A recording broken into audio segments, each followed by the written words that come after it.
Singing by Dharmendra. Sachin sound हंगामा DJ master Sanjeev ji का mobile number है 99313116। म्यूजिक बाय गुड्डू राज।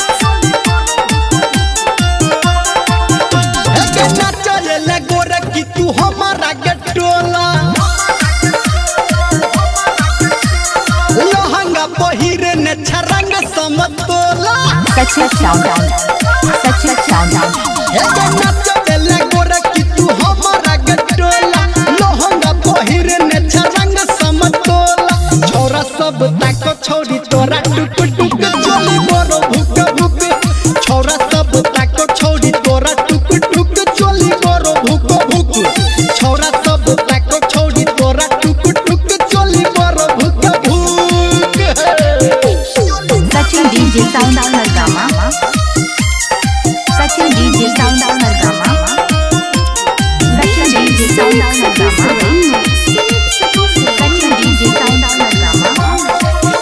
एक तोरा स्टेज के उठल छपरदा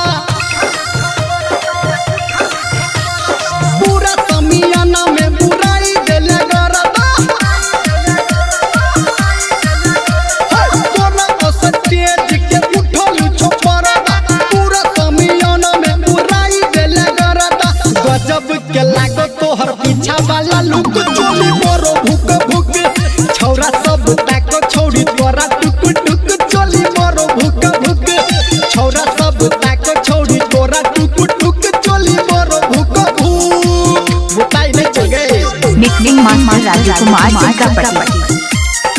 निकनिंग मास्टर राजकुमार जी का पति। निकनिंग मास्टर राजकुमार जी का पति। निकनिंग मास्टर राजकुमार जी का पति। गड्डी जगह पीठ पे हिल छौका मरिया। बूढ़ा बजवाना कालू डब छौनो मरिया।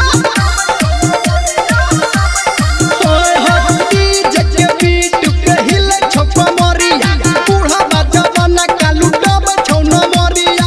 कहो धर्मेंद्र कने हमरो दिस झुक चली बरो भुक भुक। छोरा सब ताको छोड़ी तोरा टुक टुक चली बरो भुक भुक। छोरा सब ताको छोड़ी तोरा टुक टुक चली बरो भुक भुक।